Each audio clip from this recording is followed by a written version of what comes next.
당신의 마음을 소중히 여기는 안산단한 FM.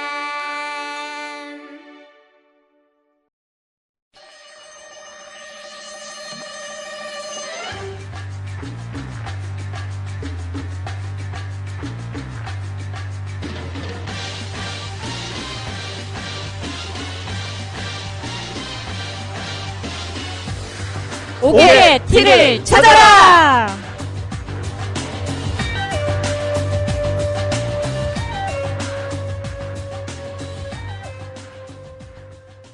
이 방송은 TV, 라디오, 영화, 유튜브 등에서 재현되는 젠더, 장애, 이주민, 아동, 성소수자 등의 영상 가운데 시청자의 의식을 왜곡하거나 혹은 고착, 강화시킬 우려가 있다고 여겨지는 내용들을 선별하여 무엇이 문제이고 그것들이 어떻게 다루어져야 할지에 대한 이야기를 나누어 봄으로써 미디어를 소비하는 청취자들에게 보다 적절한 시청 가이드를 제시하는 데 도움을 주고자 하는 목적으로 경기도 경기콘텐츠진흥원 시청자 미디어 재단 경기 시청자 미디어 센터의 지원을 받아 제작되는 방송임을 알려드립니다. 바로 시작하도록 하겠습니다.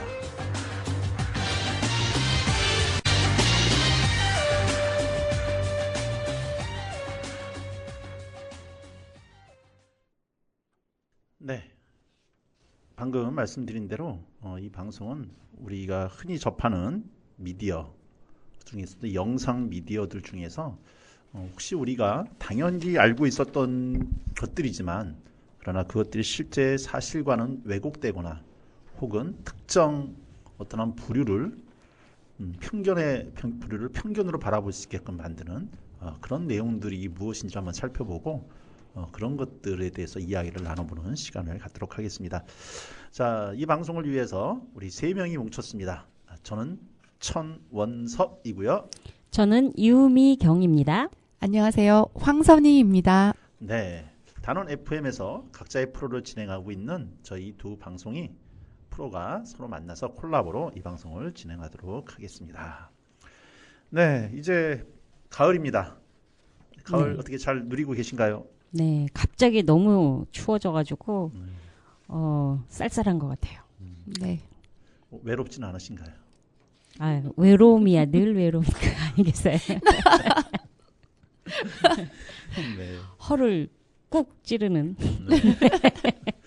자, 이렇게 외로울 때는 같이 네. 놀아줄 사람도 없고 애들도 안 놀아주고 집에 그 인간들도 안 놀아주고 그럴 때는 혼자서 이제 뭐 유튜브를 보거나 뭐 넷플릭스를 보거나 TV를 보거나 이러면서 우리의 시간들을 보내게 되는데 재밌게 보다 보면서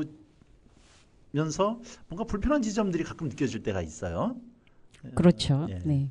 이번에 한번 그런 것들이 뭔가를 한번 이야기를 좀 해보면서 왜 우리는 이것들 때문에 불편해하고 이런 것들은 좀 문제야라고 하는 것들이 무엇인지를 한번 나눠봤으면 좋겠다라는 생각이 좀 듭니다.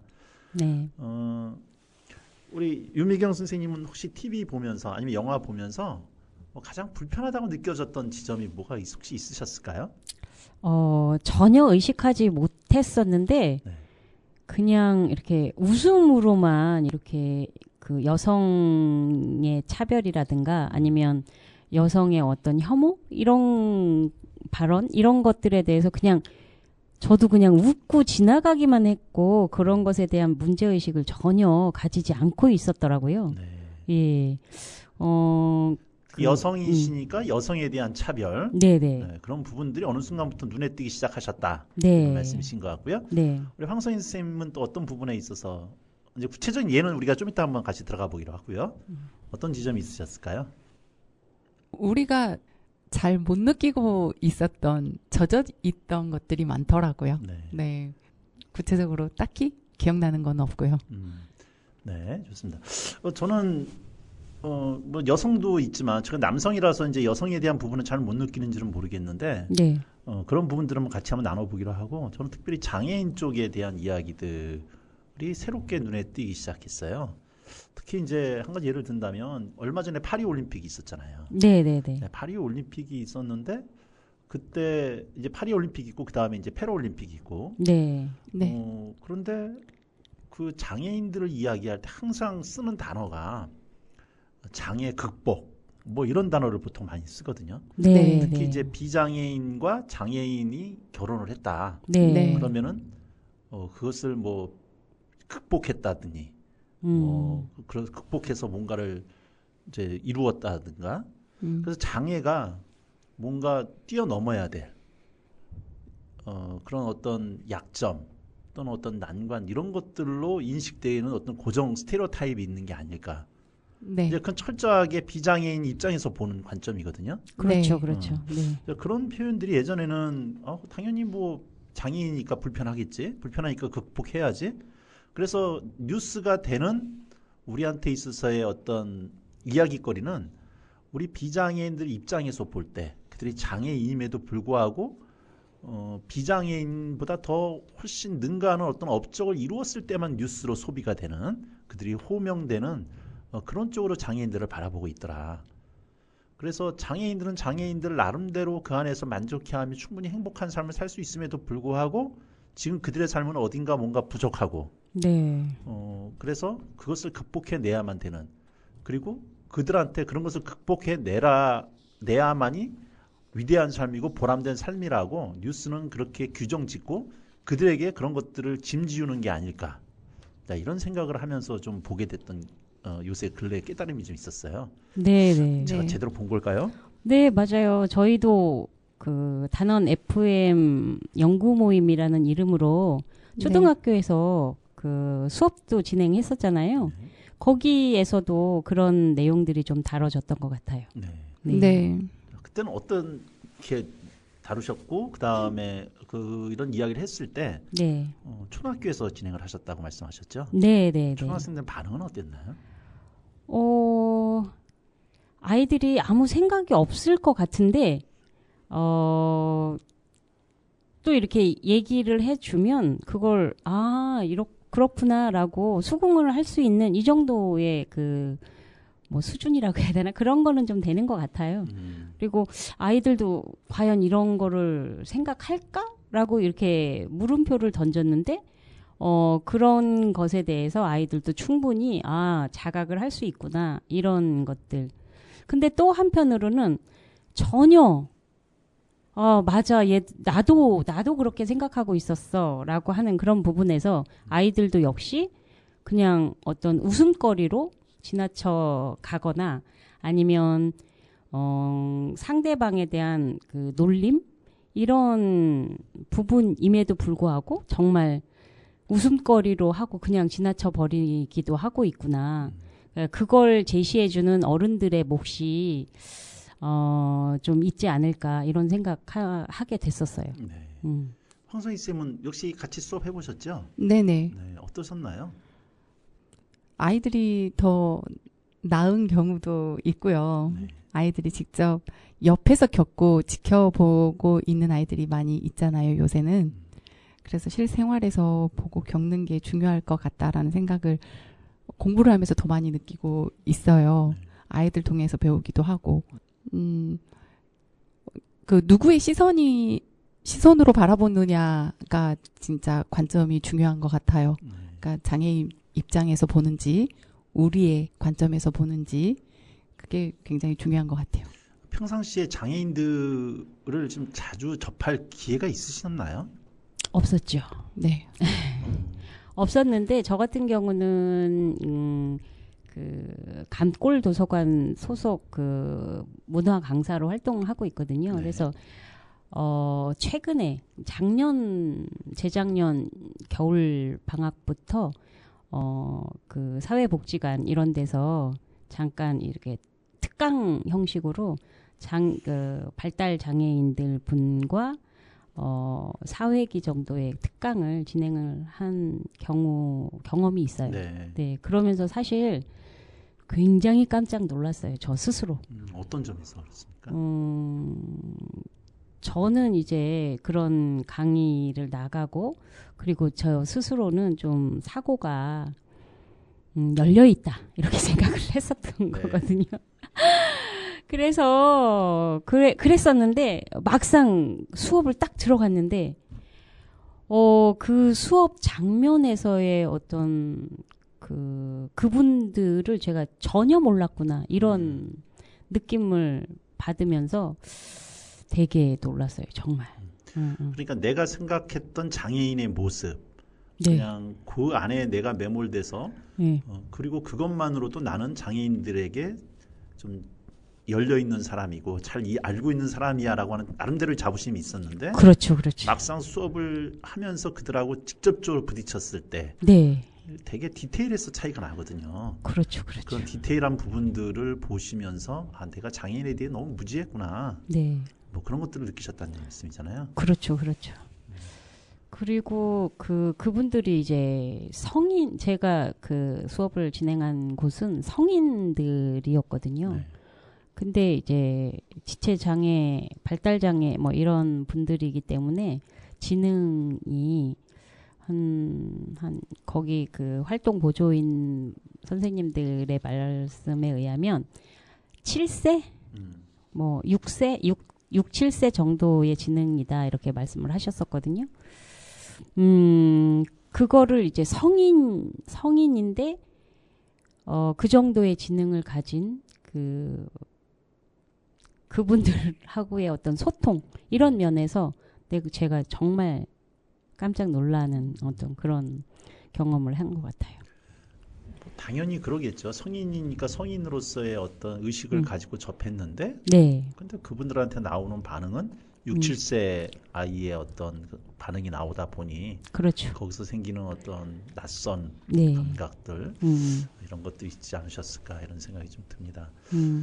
우리 삶에서 만나는 수많은 발달 지체 장애인들, 정신 지체 장애인들, 정신 지체란 말이 맞나요? 잘 모르겠어요. 지금 제가 이렇게 말씀을 드리면서도 굉장히 조심스럽네요. 네. 예. 그러니까 우리가 사용하는 용어들 중에 이제 지금은 사용하지 않았으면 좋겠다라고 하는 용어들이 참 많은 것 같은데 그 중에 하나가 장애우라고 하는 표현. 네. 그러니까 이제 그 장애인들에 대해서 나름대로 부르는 호칭. 친근감을 가지고 그들을 우호적으로 대하려고 했던 마인드를 가지고 만들어냈던 용어가 장애우라고 하는 거였는데, 네. 근데 그것도 결국 내가 너한테 친구가 되어줄게 라고 하는 시혜적 입장에서 접근한다는 개념이라는 거죠. 그렇죠. 그래서 장애인들 입장에서는 그런 표현을 안 썼으면 좋겠다라고 하는 이야기를 하신다는 얘기 듣고 저도 깜짝 놀랐었거든요. 그만큼 우리는 참 잘 모른다라는 생각이 좀 들어요. 네. 그들에 대해서. 그러니까 사실 그렇게 접할 수 있는 기회가 없는 것도 네. 문제가 되는 것 같아요. 그리고 그 일반 학교에도 그 장애인 분들하고 함께 합반 수업을 진행을 하고 있잖아요. 네. 근데 거기에서 그 합반 수업을 진행하는 데는 원래 원칙의 어떤 목적이 있었을 거 아니에요. 네. 근데 그 목적이 사실 충분히 달성되고 있을까라는 의문이 드는 게 사실인 것 같아요. 쉽지 않겠죠. 네네네. 그러니까 한두 선생님이 20여 명 되는 아이들을 케어를 해야 되는데 네. 한 명 한 명 다 집중을 해줘야 됨에도 불구하고 그 학생한테만 집중할 수가 없는 상황이기 때문에 그렇죠. 네. 그리고 진도를 빼야 되는 빼야 그런 되고. 그런 부분에서도 문제가 되고 시험을 치르는 데 있어서도 굉장히 애로사항이 많이 있다고 하더라고요. 그러니까요. 그러니까 그 학생만 지켜볼 수 없고 다른 학생 지켜보다 보니 네. 상대적으로 또 좋은 의미 자체는 비장애인과 장애인들이 함께 어울리면서 같이 어울려가는 세상을 경험해 보기를 원하는 마음에서 교육적인 마음에서 했는데 그렇죠. 실제 현상에서는 그들이 그냥 그대로 방치되고 말아버리는 그렇죠. 그렇죠. 그런 결과가 이루어진다라는 생각이 좀 들기도 하고요. 네. 이번에 이제 학교에 들어가서 그런 이야기들을 좀 듣고 오시면서 나름대로 느끼셨다는 말씀인 것 같다는 생각이 좀 듭니다. 네, 네. 우리 황선희 선생님은 지금 초등학생 자녀가 있으시죠? 네네. 네, 초등학생 자녀 입장에서 지금 우리가 했던 얘기들 또 장애인들에 대한 따님과 얘기를 한번 해보신 적 있으신가요? 요새는 대화 불능이라 아이와 대화는 어렵고요. 예. 저희 아이는 33주 1일 만에 태어났어요. 그러니까 옛날 말로 하면 팔싹동인데 미숙아로 태어났어요라는 말을 많이 하잖아요. 네. 방금 전에 장애우 말씀하신 것처럼 미숙아라는 표현도 잘못된 표현이라고 하네요. 어떤 점에서 그런가요? 미숙하다라는 표현이 그런 거겠죠. 그러네요. 그럴 네. 수도 있겠네. 애가 스스로 미숙한 건 아니고 더 자라야 되는데 더 빨리 나온 거잖아요. 그렇죠, 그렇죠. 네. 그것도 이제 일반적인 이렇게 아주 정상이라는 범주에서 접근하는 그런 시각일 것 같네요. 네. 그러니까 우리는 이미 어떤 부분까지는 정상이야라고 하는 어떤 카테고리를 바운더리를 만들어 놓고 네네네. 그 가운데 들어오지 않았을 때는 이건 비정상이라고 하는 그렇죠. 그런 거의 인식이 이제 우리한테는 기본적으로 편안하게 내재돼 있다라고 네. 얘기. 네, 그럴 것 같다는 생각이 좀 듭니다. 자, 또 한 가지 드는 의문은 그럼 왜 우리 주변엔 이렇게 장애인들을 보기가 쉽지 않을까요? 네. 일단 그분들이 이동할 수 있는 그런 권한 이런 것들이 많이 할애되어 있지 않은 것 같아요. 그래서 사실 이것도 어떤 교육에서 이제 들은 내용인데 그 장애인 분들이 휠체어를 타고 그러니까 지체 장애인 분이 휠체어를 타고 어떤 장소로 이동하기까지 걸리는 어떤 그 험난한 여정 이게 예를 들면 그 휠체어를 타고 언덕 같은 거를 이렇게 넘어가실 때 저는 전동 휠체어나 이런 거 있으면 편하지 않을까 이렇게 생각을 했었는데 사실 그렇게 가기까지 그분들에게는 목숨을 건 위험천만한 그런 상황이 계속된 그 순간순간이 다 위험천만한 순간이다. 이렇게 직접 말씀하시는 걸 들었을 때, 한 번도 그렇게 접근해 본 적이 저는 없었거든요. 네. 그 보도블록에 어떤 살짝 튀어나온 거라든가 이런 것들이 그분들에게는 다 위험한 순간이라고 하시더라고요. 네. 그러니까 그분들의 이동권이 보장이 안 되다 보니 그렇죠. 네. 이제 그분들은 밖에 나오기를 꺼려 하는 거고 네. 그러다 보니 그분들은 집과하게 되고 그래서 우리 주변에 흔히 장애인들을 보기가 쉽지 않아진다라고 네. 하는 또 한편으로는 그런 장애인들이 가지고 있는 이동권에 대한 또 투쟁이 좀 있었잖아요. 그렇죠. 그런 것들에 대해 평상시에 어떻게 보셨어요? 그 뉴스 보도 같은 걸 보셨을 때 지하철을 막아서는 건 아니고 네, 네. 지하철 한 번에 몰려가서 이제 지하철이 늦어지게 만들고 네. 그걸로 인해서 많은 시민들이 불편을 토로하는 장면들이 뉴스에서 타지 않습니까? 네, 네, 네. 그 뉴스에서 그것들을 방송을 할 때 긍정적인 모습을 방송하나요? 어떤 면에서 이제 비춰주던 것 같던가요? 그러니까 긍정적인 그분들의 입장을 대변하는 어떤 목소리도 분명히 있기는 하지만 그거보다는 불편함 쪽으로 해서 부정적인 시각으로 보는 쪽이 훨씬 더 많지 않을까라는 생각이 들어요. 네. 그리고 저 같은 경우는 실제 대중교통을 많이 이용하지 않는 편이다 보니 관심 자체를 가지지 않았던 경우도 있었고요. 그런 경우가 되게 많은 것 같아요. 네, 관심이 문제인 것 같아요. 그분들이 드러낼 곳이 없고 자기 목소리를 나타낼 곳이 없으니까. 그러니까 저는 대중교통을 안 이용하지만 대중교통을 이용하는 분들의 이야기를 간접적으로 들어보면 또 저래. 아, 짜증나. 이런 반응이 훨씬 더 많은 거죠. 네. 그러니까 그분들이 그렇게라도 얘기하지 않으면 방송에서 그나마 주목해주지 않기 때문에 그렇죠. 그렇게라도 우리의 목소리를 들려주고 싶다라고 하는 차원에서 나온 절박한 목소리인데도 불구하고 그렇죠. 우리는 당장의 불편함 그렇죠. 이런 것들 때문에 그거에 대해서 짜증을 내고 그리고 마땅히 물론 짜증 날 수 있고 또 나도 급한 일로 가고 있었는데 갑자기 그것 때문에 시간이 늦어지게 된다 그러면 짜증 날 수밖에 없죠. 일정한 불편함이 분명히 있는 거니까. 그렇죠. 그렇다면 적어도 방송에서는 그런 것들을 균형 있게 그들이 왜 이렇게 나올 수밖에 없었는지에 대한 심층 취재라든가 네. 최소한의 기계적 균형이라도 좀 맞춰서 보도가 돼야 되는데도 불구하고 그렇죠. 대부분의 보도 방송은 그들이 그렇게 시위를 할 때에 느껴지는 불편함에 초점을 맞추어서 이야기가 되더라. 그렇죠. 그렇죠. 이런 점들을 우리가 무비판적으로 좀 방송의 시각을 따라서 가면 안 되지 않을까. 네. 이런 생각이 좀 들어봅니다.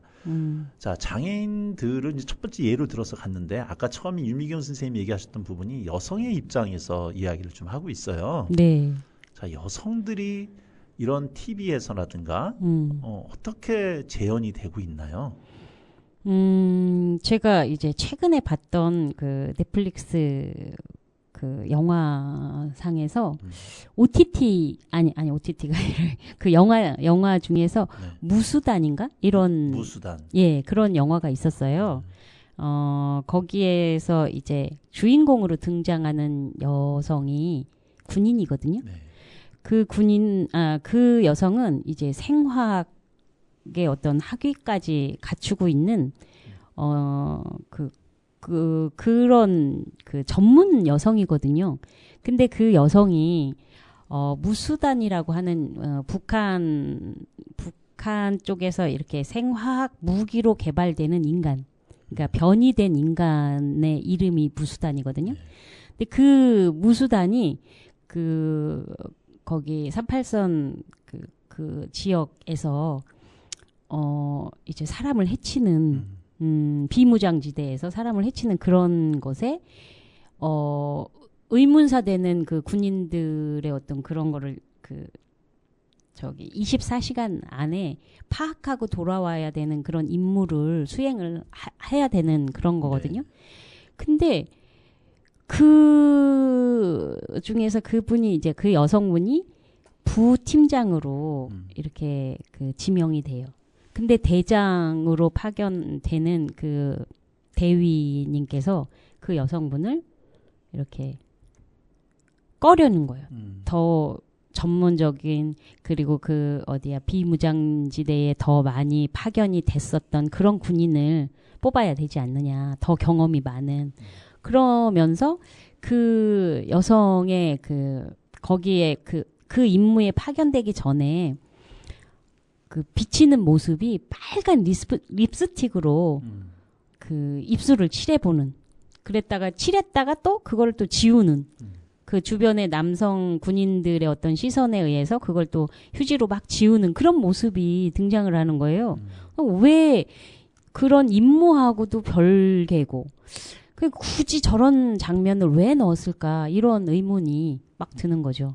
네, 그러면서 여성의 어떤 전문적인 어떤 그런 그 학위까지 가지고 있는 그런 입장임에도 불구하고 그런 거를 부각하는 게 아니라 여성은 여성이기 때문에 못할 것이다. 뭐 배제를 해줘라. 뭐 이런 식의 그 발언들을 한다던가. 그리고 이제 그 비무장지대에 실제로 들어갔어도 이제 그 동료들이 그 무수단에 의해서 살해되거든요. 근데 그런 장면에서도 대장도 보고 그 부팀장으로서 그 여성분이 쳐다보고 있는데 여성분은 눈물을 계속 흘리는 거예요. 근데 남자는 안 울어요. 그러니까 그런 부분이라든가 굳이 그걸 그렇게 대비를 해서 좀 차별해야 될까라는 생각이 여성은 든 좀 거죠. 감성적이고 그렇죠.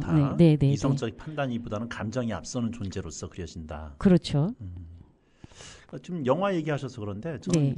얼마 전에 봤던 영화 중에 히든 피겨스라고 하는 영화를 본 적이 있어요. 네. 그것은 나사에서 달 착륙인가요? 네. 그거를 할 때 흑인 여성 연구원들. 나사 초기에. 네네네. 이제 흑인 여성 연구원이 있었는데 앞권은 그거였던 것 같아요. 그 백인 수석 연구원이 이제 흑인 연구원 여자한테 왜 시간 안에 오지 않았냐고 화장실 때문에 막 뭐라 그러니까 이때 이 흑인 여성이 얘기하면서 이 건물에는 흑인들을 위한 화장실이 없다. 그래서 나는 800m, 900m 떨어져 있는 화장실을 갔다가 와야 되는데 그 시간이 30-40분이다. 네. 근데 나보고 어떻게 하라는 얘기냐. 나보고 이제 화장실도 참아라는 얘기냐. 그거에 대해서 막 이렇게 이제 열변을 토하니까 백인 연구소장이 그 화장실에 그때는 이제 백인 전용과 그 흑인 전용 화장실이 따로 있었고 그나마도 그 여성용 그 화장실은 더 멀리 떨어져 있었던 거죠. 네. 그거를 막 그래서 부셔버렸지. 다 보셨구나. 이제 그런 영화들은 네. 구체적으로 이건 여성 편견 특히 아까 말씀드렸던 히든 피겨스는 이제 흑인에 대한 또 차별. 여성에 대한 이중차별적인 걸 다루고 있단 말이에요. 네. 그런데 우리는 아주 자랑스럽게 아예 그런 노골적으로 이건 차별 이야기야라고 하는 것들은 우리가 쉽게 알아차릴 수가 있는데 네. 그렇게 차별이라고 생각 안 하는 보도였는데도 우리의 선입견이 편견이 녹아 있는 그런 것들이 있단 말이죠. 대표적인 것 중에 하나가 역시 이번에 스포츠에 대한 뉴스 같은 것에서 이제 예를 들어 체조라든가 수영이라든가 그러니까 어린 여자 선수들이 나와가지고 이제 출전을 하는데 거기에 꼭 다는 멘트 중에 하나가 국민 여동생. 국민 여동생이라든가. 네. 뭐 몸매가 좋은 뭐 이런 것도 부각하고. 네. 네. 그래서 그들을 찍어대는 프로필 사진들도 이렇게 뭔가 여성들의 몸매를 드러내는 드러낸다든가 이런 것들로 해가지고 네. 마치 그렇게 여성들을 그 스포츠의 기능들이 아니라 여리여리하고 예쁘기도 하고 몸매까지 좋은데 이런 실력도 있어라고 하는 뭐 그런 차원으로서 이제 조명을 하고 있더라 이거죠. 그렇죠. 네. 우리가 알게 모르게 남성의 시각으로 바라보게끔 만드는 그런 장면들이 아닐까 이런 생각이 좀 듭니다. 특히 광고에서 그런 것들 굉장히 많이 나오는 것 같아요. 네. 광고에서도 보면 같은 음료 제품인데 남자 광고 모델이 할 때는 그 음료를 더 부각을 시키는데 여성이 그 음료를 광고를 할 때는 여성의 몸매를 더 광고를 하는 거죠. 네. 근데 사실 그런 것들을 이상하다고 전혀 느끼지 못했어요. 근데 이제 이렇게 그 페미니즘이나 아니면 뭐 여성주의 입장에서 그런 것들을 이제 공부를 조금 접하다 보니 그런 것들이 눈에 들어오더라 이런 거죠. 네. 네. 그래서 여성용품을 광고할 때는 누구의 시각으로 여성용품을 광고하느냐. 예를 들어서 화장품을 광고할 때 그 화장품을 바른 여성의 모습을 누구의 시각으로 보고 있느냐. 남성을 시각에 보고 있다라고 하는 거죠. 그렇죠. 그러니까 여성이 화장을 잘해서 예쁜 얼굴인데 그 얼굴을 바라보는 그 TV 매체의 시선은 남성의 시각으로 관음적으로 바라보고 만드는 그런 모습이더라. 이런 것들이 이제 우리가 좀 잘 지켜보면서 광고라든가 신문이라든가 이런 거 보도를 좀 잘 살펴봐야 되지 않을까 이런 생각이 좀 드네요. 맞아요. 네. 얘기하다 보니까 시간이 훅 갔네요. 노래 한 곡 듣고서 우리 계속 이야기를 좀 진행했으면 좋겠습니다.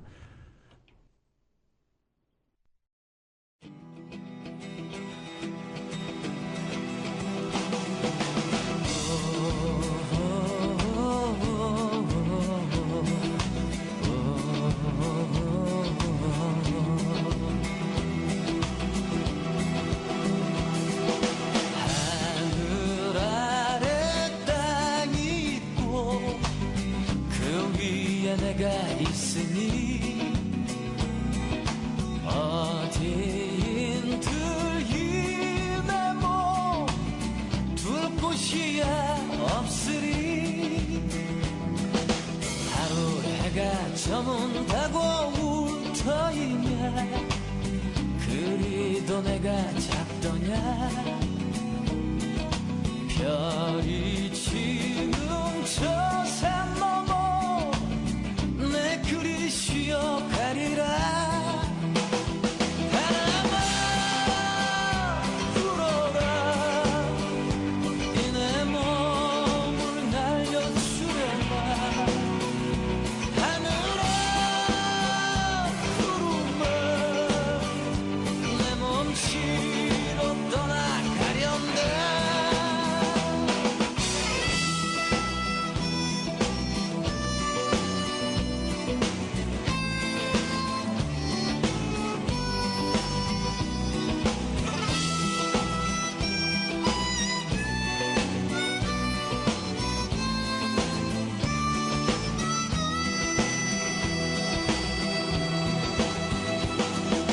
해가 지고 달이 뜨고 그 안에 내가 숨쉬니 어디인들 이 내 몸 갈 곳이야 없으리 작은 것을 사랑하며 살 터이다. 친구를 사랑하리라. 말이 없는 저 들녘에 내 님을 그려보련다. 바람아 불어라. 이 내 몸을 날려주려마. 하늘아 구름아 내 몸 실어 떠나가련다. 바람아 불어라. 이 내 몸을 날려주려마. 하늘아 구름아 내 몸 실어 떠나가련다.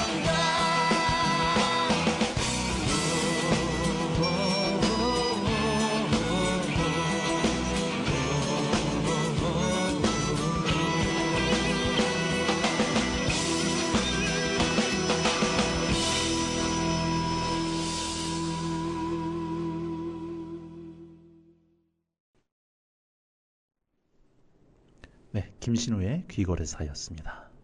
네, 이 방송은 경기도 경기콘텐츠진흥원 시청자미디어재단 경기시청자미디어센터의 지원을 받아 제작되고 있는 방송입니다. 자, 앞에 우리 간단하게 장애인 그리고 여성에 대한 방송에서 어떻게 재현되고 있는지를 그냥 간단하게 살펴봤습니다. 아주 표피적인 시간이 없다 보니까 이제 표피적인 또 우리 아는 것이 별로 없어서 네. 이렇게 간단하게 다루지 못하고 있는데요. 네. 또 한번 근데 이 이야기하기 전에 그래서 방송에서는 이런 차별적인 이런 것들을 막기 위해서 나름대로의 어떤 기준점을 세워놓지 않았나요?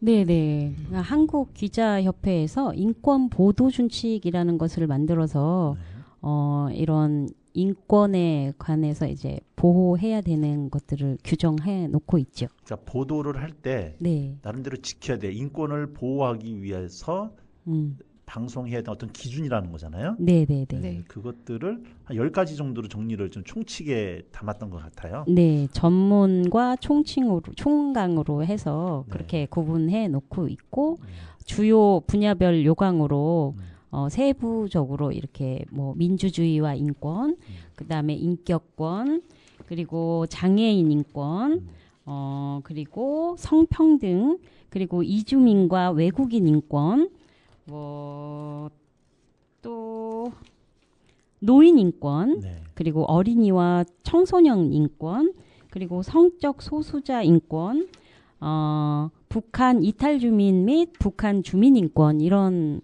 형식으로 해서 더 세부 사항으로 규정해 놓고 있었던 것 같아요. 그러니까 각각의 어떤 그룹이라고 그럴까요? 네, 이런 네, 네. 그룹들에 대해서 이들의 인권을 지키기 위해서 이런 식으로 방송하면 안 된다라고 네. 하는 것들을 남들이 기준을 세웠죠. 네, 네. 네. 그게 한 10가지 정도 되는데 네. 우리 황선인 선생님께서 10가지를 한번 천천히 한번 읽어봐 주실까요? 네. 총강 1. 언론은 세계 인권 선언을 비롯한 국제 규범과 헌법에서 보장된 인권이 실현되도록 노력한다. 2. 언론은 모든 사람은 태어날 때부터 자유롭고 존엄하며 평등하다는 세계 인권 선언의 정신을 누구에게나 예외 없이 적용한다. 3. 언론은 표현의 자유 등 민주적 공동체 구현의 필수 불가결한 기본권의 신장과 모든 사람의 알 권리 보장을 위해 힘쓴다. 4. 언론은 인권 사각지대의 인권 현안을 적극 발굴하여 우리 사회의 인권 신장에 앞장선다. 5. 언론은 사회적 약자나 소수자들의 인권 보장을 위해 그들이 차별과 소외를 받지 않도록 감시하고 제도적 권리 보장을 촉구한다. 6. 언론은 고정관념이나 사회적 편견 등에 의한 인권 침해를 방지하기 위해 용어 선택과 표현에 주의를 기울인다. 7. 언론은 사진과 영상 보도에서도 인권을 침해하지 않도록 주의한다. 8. 언론은 생명권 보장과 생명 존중 문화 확산에 기여하고 자살 보도에 신중을 기한다. 9. 언론은 인권 교육 매체로서 우리 사회의 인권의식 향상과 인권 감수성 향상에 기여한다. 10. 언론은 오보 등으로 인해 인권을 침해한 경우 솔직하게 인정하고 신속하게 바로잡는다.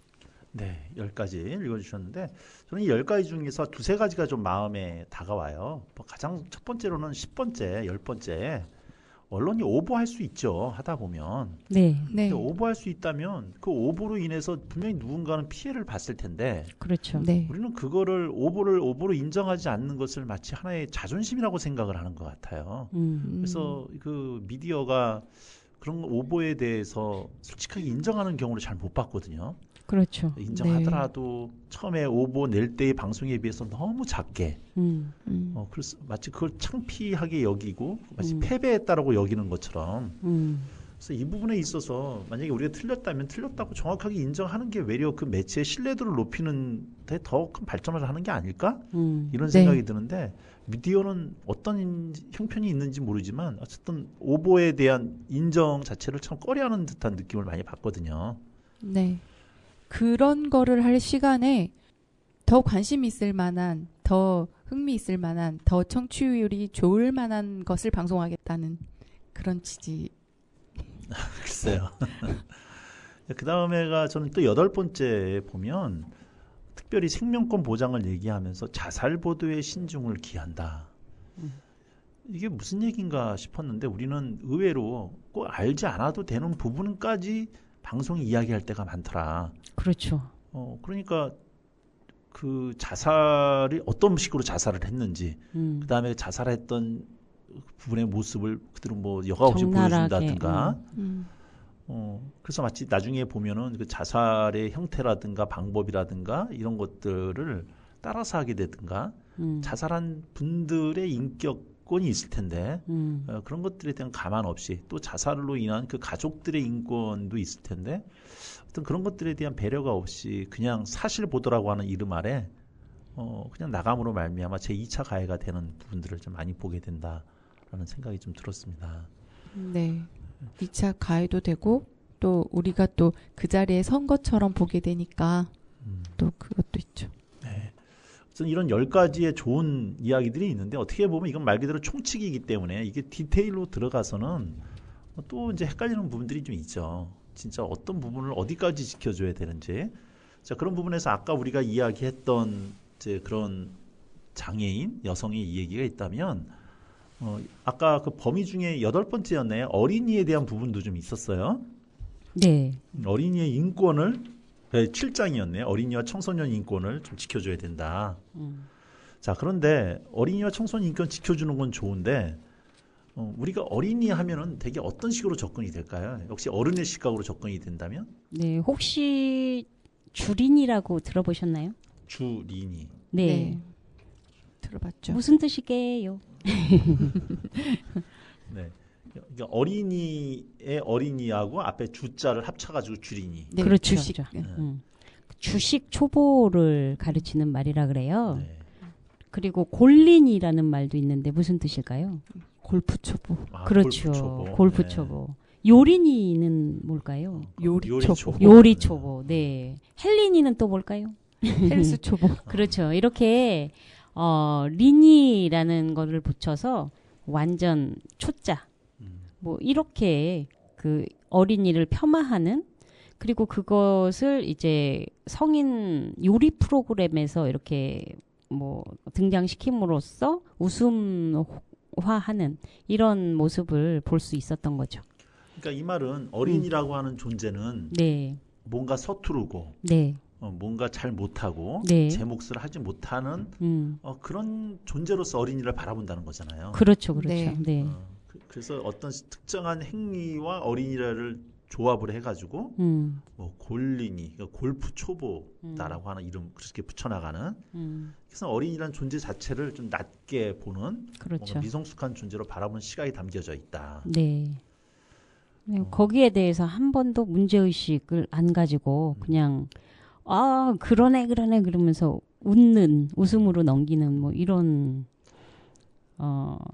상황이 벌어지는 거죠. 그러니까 네. 그런 것들에 대한 의인식 자체가 우리의 인권 의식의 바로미터라는 생각이 좀 드는 거죠. 그렇죠, 그렇죠. 네. 네. 그러니까 어린이를 초보라고 바라보고 그들을 낮춰 부르는 것에 대해서 문제 의식을 못 느낀다. 그것들이 일반적인 우리의 인식에서 당연시 자연스럽게 얘기되는 것 자체가 그것이 뭐가 문제야?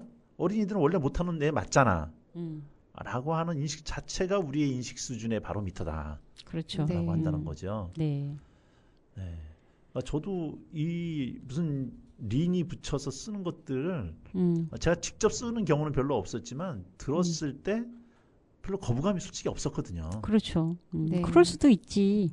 아, 그렇게 표현할 수도 있네? 뭐 이렇게. 아니, 때로는 했던 그냥 거지. 신박하다. 네. 그러니까 네. 한마디로 그 언어 조합이 귀에 쏙 들어오잖아요. 무슨 말인지. 네. 네네. 네. 네. 이제 그 얘기 자체는 어린이를 그런 존재로 내가 이미 바라보고 있었던 인식이 있었기 때문에 그렇죠. 네. 그래서 항상 어린이는 계도의 대상이고 교훈의 대상이고 뭔가 가르침을 줘야 되는 대상으로 보고 있었다. 네. 네. 그런데 막상 우리가 책을 읽을 때, 예를 들어 싱텍쥐베리의 어린 왕자를 읽을 때는 네. 다들 그 어른에 대한 조롱이잖아요. 네. 그럴 때는 어린이를 높이고 어린이를 돌아가야 된다. 뭐 이렇게 얘기를 하면서도 현실 세계에서는 어린이를 폄하하는 거죠. 폄하하고 낮춰보는 시각을 우리는 보고 있었다. 네. 네. 그리고 그런 단어들을 신조인 마냥 모르면 안 되는 것처럼 유행어처럼 그 단어들을 알고 쓰려고 하죠. 방송인들조차. 네. 아니 그런 의미에서 저는 이제 애들이 다 커가지고 네. 솔직히 기억이 좀 안 나요. 저는 음. 창피한 얘기지만 애들이 어떻게 자랐는지를 잘 모르겠어요. 와이프가 다 키웠기 때문에. 네. 직접 엄마의 입장에서 아이들하고 대할 때 내가 아이들의 눈높이에서 아이들의 인격을 존중해 주면서 나는 키운 것 같다. 어떠세요? 저는 아이들하고 이야기를 할 때 서로 존댓말을 주로 쓰고 있어요. 아직도. 아. 예. 그래서 우리 막내 같은 경우도 전화를 걸 때 아니면 전화를 끊을 때 항상 엄마 사랑해요 라고 이렇게 존댓말로 서로 대화를 하는 그런 측면에서는 저는 좀 존중을 하지 않았나 이렇게 생각이 선생님도 듭니다. 존댓말 써주고. 네네. 그러니까 될 수 있으면 저도 그러니까 뭐 물론 제가 화가 나 있을 때라든가 이럴 때는 이제 하대가 되지만 그래도 평소에는 그렇지 않았을까요? 막 이러면서 그렇게 써주기도 하고 또 남편에게도 서로 존댓말로 지금도 하고 있거든요. 네, 그러니까 남편과 대화를 할 때 서로 존댓말을 주고 받으니까 아이들도 자연스럽게 이렇게 저한테 존댓말을 해주고. 박하 선생님도 선생님한테 존댓말을 쓰세요? 아니지요, 그거는 그건 아닙니다. 근데 일단은 저는 이제 아이들 어떤 의도적인 그런 교육 차원에서 의도적으로 그렇게 존댓말을 어렸을 때부터 써줬던 것 같아요. 우리 네. 따님 게임하지 마세요. 이렇게. 게임하지 마. 그러죠. 그때는. 그래서인지 뭐 우리 막내는 아직도 뭐 이렇게 자기가 항의를 할 때조차도 이제 존댓말로 이렇게 해요. 그러면 아니 그건 아이는 부모님이니까 어른이니까 존댓말 하는 건 어떻게 보면 당연하잖아요. 근데 요즘 아이들이 그렇게 안 하잖아요. 그래서 이제 제가 학부모 모임이나 이런 데 나갔을 때 저희 딸이 저한테 인사하는 거를 본다던가 이야기하는 거를 볼 때 그 엄마들이 깜짝 놀라죠. 어머, 애들이 아직도 존댓말을 해요? 뭐 이런 식으로 놀라더라고요. 네. 그리고 주변의 아이들을 이렇게 보면 엄마에게 그렇게 존댓말을 지금 막내가 중3인데 꼬박꼬박 그렇게 존댓말을 해주는 경우를 그렇게 많이 보지는 않는 것 같아요. 어떠세요? 우리 황선희 쌤. 애하고 지금 얘기가 안 되고 있다. 저는 뭐 이론 따로 실전 따로라 할 말이 없습니다. 네. 네, 정말 어려운 얘기 같아요. 네. 우리가 머릿속에 아는 것이 우리 삶을 통과해서 나타날 때 그 지식이 살아 움직이는데 대개는 창백하고 납작하게 그냥 지식으로만 남을 때가 많죠. 네. 예, 저희가 단원 FM에서 미디어 리터러시 연구 모임을 만들고 거기서 책을 보고 또 나름대로 교환도 만들고 토론도 하지만 직접 이것이 우리 삶에서 어떻게 적용될 것인가는 또 다른 문제라는 생각이 좀 들어요. 네. 네. 이것이 되지 않으면 우리가 하고 있는 연구 모임이라는 게 얼마나 좀 공허한 모임일 수밖에 없을까 그런 생각이 좀 들게 됩니다. 네. 네. 자, 이런 식으로 우리가 차별을 좀 나름대로의 편견과 차별을 하는 대상이 또 누가 있을까요? 네. 뭐 성소수자도 있고. 네. 그렇죠. 저는 그 성소수자에 대해서 그 용어 자체에 대해서 그 소수자 할 때 선생님들은 어떤 단어가 생각나세요? 트랜스젠더, 트랜스젠더 또 게이 또 레즈비언 뭐 이런 것들 있잖아요. 근데 네, 네. 그런 용어들에 대해서 사실은 굉장히 부정적으로 다른 사람을 놀리는 어떤 그런 용어로 그걸 사용하는 아이들을 봤거든요. 네. 지난번에 그 미디어 리터러시 교육으로 저희가 초등학교 수업을 나갔을 때 6학년 교실이었던 것 같아요. 한 남자 아이가 그럼 너는 게이야. 뭐 이런 식의 그 놀림의 어떤 그 용어로 아니 맥락도 없이 게이 이렇게 얘기하나요? 아니, 그건 아니고 이제 한 여자 아이가 이제 그 뭐 넌 뭐 레즈비언이야 뭐 이런 식의 어떤 말을 그 남자 아이를 이제 자극하는 어떤 말을 했어요. 그러니까 그 남자 아이가 거기에 대한 그 대답으로 그럼 넌 게이야 이렇게 얘기를 한 거죠. 근데 그래서 제가 이제 그렇게 얘기했을 때 이거는 그 성소수자의 인권을 모독하는 거잖아요. 그래서 그 친구한테 게이가 무슨 뜻인지 아느냐 물어봤더니 몰라요. 그러니까 모르면서 그냥 쓰는 거죠. 그리고 그걸 또 나쁜 말이라고 이렇게 인식하면서 쓰는 거죠. 게이는 사실 그 성소수자 중에서 이제 남성이 남성을 이제 사랑하는 어떤 그런 관계에 있는 때 이제 표현이잖아요. 그런데 그런 식의 어떤 정확한 뜻도 모르면서 다른 사람을 비하하는, 놀리는 이런 식으로 이제 그 사용을 하면서 친구를 놀리는 거죠. 그러니까 게이나 레즈비언이라고 하는 것은 네, 어떤 네. 한 현상에 대한 그 용어 가치가 들어가 있지 않은 그냥 묘사하는 객관적인 단어의 우선은 단어 명칭인데 그렇죠. 네. 거기에 어떤 도덕적 판단이 들어가 있다라는 거잖아요. 아이들이 그렇죠. 쓸 때 네. 게이나 레즈비언이라고 하는 것 자체가 욕이 돼버리는 그렇죠. 네, 네. 그러니까 아무 의미도 모르고 그것을 욕으로 쓰게 되었을 때 나중에 그것이 어떤 뜻을 의미하는 것을 알게 되더라도 이미 한번 형성된 부정적인 그 의미는 그것을 알게 된 대상한테 덮어 씌우게 되고 그 부정적 이미지로 그 대상들을 바라보게끔 만들므로 말미암아 부정적이고 편견을 가질 수밖에 없는 그런 순환적인 메커니즘이 돼버릴 수밖에 없다라고 하는 지적이신 것 같아요. 그렇죠, 그렇죠. 네. 그러면 아이들은 아무 뜻도 모르는데 그런 것들을 하나의 욕, 남을 폄하하고 남을 욕하는 도구로 사용하는 그런 인식 자체는 어디선가 들었을 것이고 그렇죠. 어디선가 그런 식으로 개념을 받았기 때문인 거잖아요. 네. 네. 그게 아마 그 게임에서 아이들이 접하는 게임이라든가 또는 짧은 유튜브 동영상이라든가 뭐 이런 거에서 그런 표현들을 들었던 거죠. 그래서 그거를 그냥 아무 생각도 없이 뱉어버리는 이런 그래서 상대방이 항상 이렇게 기분 나빠하는 뭐 그런 것들을 짚어주면서 그렇게 그런 용어는 사용하지 말아야 된다라고 이제 짚어줬던 기억이 있거든요. 네. 네네. 게임 설명해주는 DJ가 하는 말들도 그 뉘앙스로 이게 욕이다라고 받아들이는 거예요. 뜻은 모르면서 그렇게 사용하더라고요. 그러니까 게임에서도 게임하면 주로 여성보다는 남성의 영역이다. 그렇죠. 라고 하는 의식이 있고 거기에 여성 게이머로서 참전했을 때 여성 게이머에 대한 폄하하는 용어들이 있잖아요. 여성이라는 이유만으로. 네. 그것은 또 여성에 대한 폄하이기도 하고 그렇죠. 그 안에 말씀하셨던 것처럼 여러 가지 가치 판단이 들어가는 용어들이 있게 되고 네. 이런 면모처럼 면모들을 통해서 우리 아이들은 자기도 모르게 이제 그런 것들에 쇠뇌가 돼가고 익숙해져가는 그 다음에 그 유튜브에는 왜 이렇게 욕들이 많아요? 그니까요. 그래서 사실 굉장히 궁금해요. 저희 아들이 고2인데 거의 뭐 게임과 노트북과 핸드폰을 24시간 들고 있으려고 하는 것 같은 제 느낌상 그렇습니다. 네.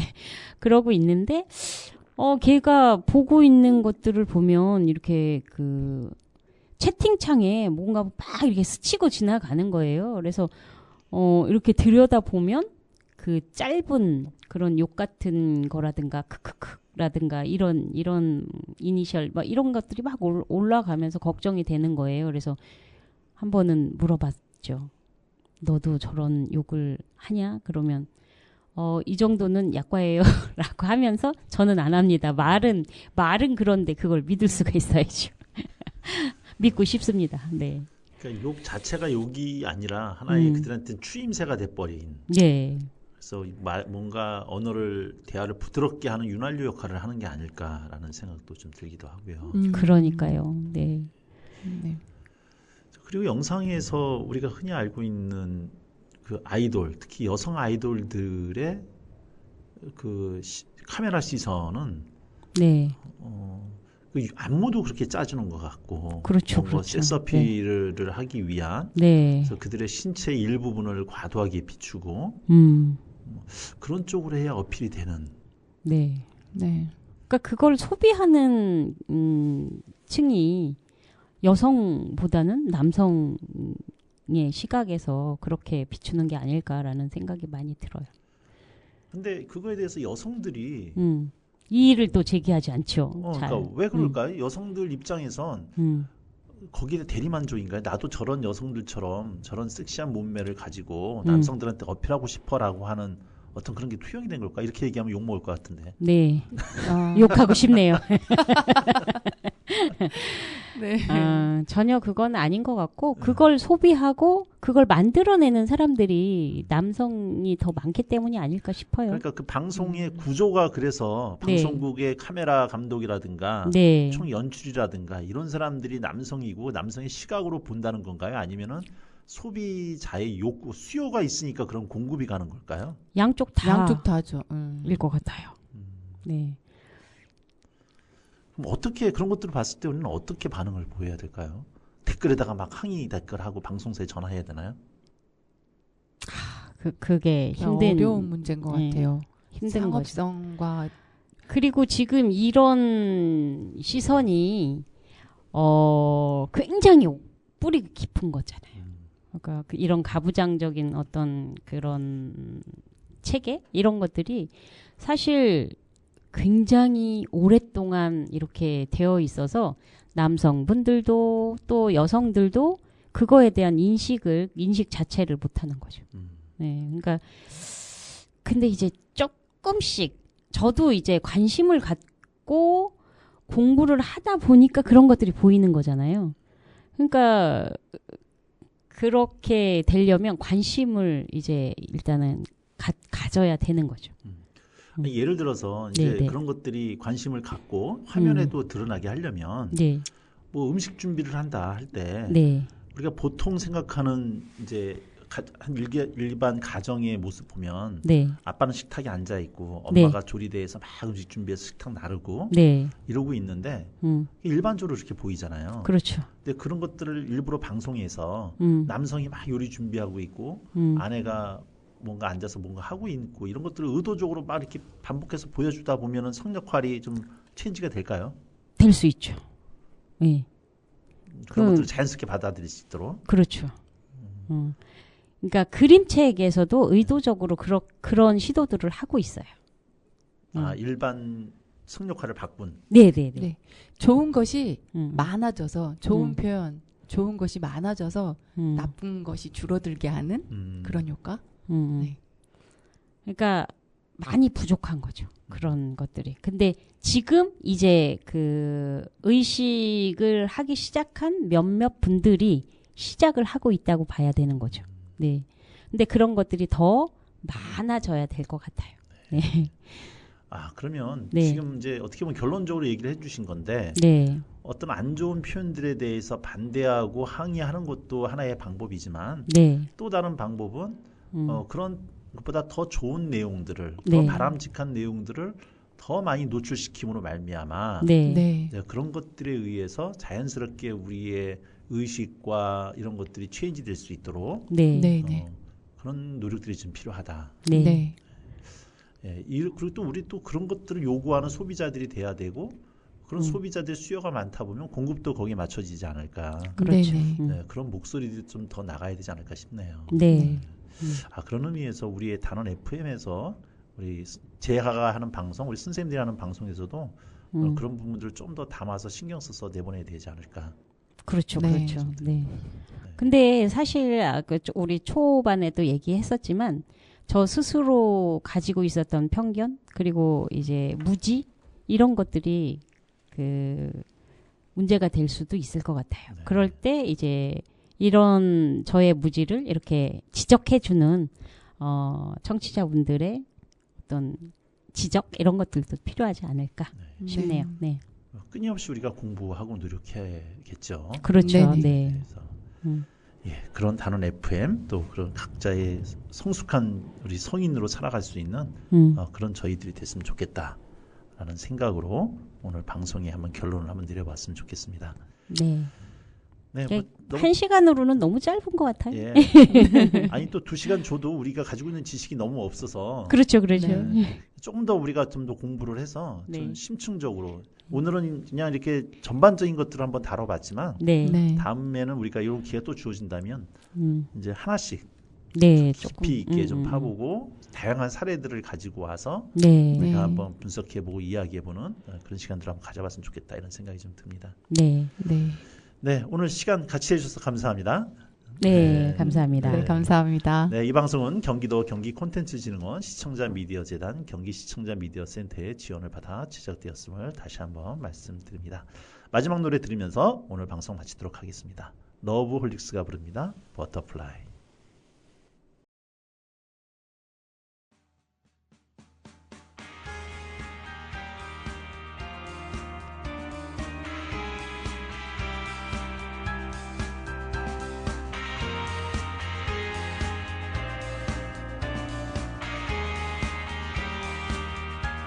어리석은 세상은 너를 몰라 후회 속에 감춰진 너를 못 봐 나는 알아 내겐 보여 그토록 찬란한 너의 날개 겁내지만 할 수 있어 뜨겁게 꿈틀거리는 날개를 펴 날아올라 세상 위로 태양처럼 빛이 나는 그대여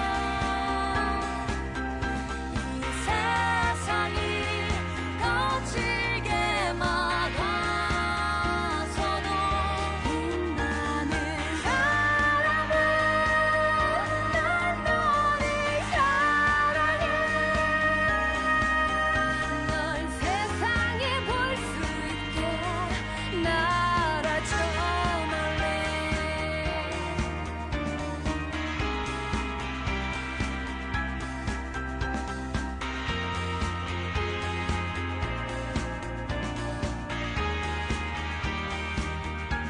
꺾여버린 꽃처럼 아플 때도 쓰러진 나무처럼 초라해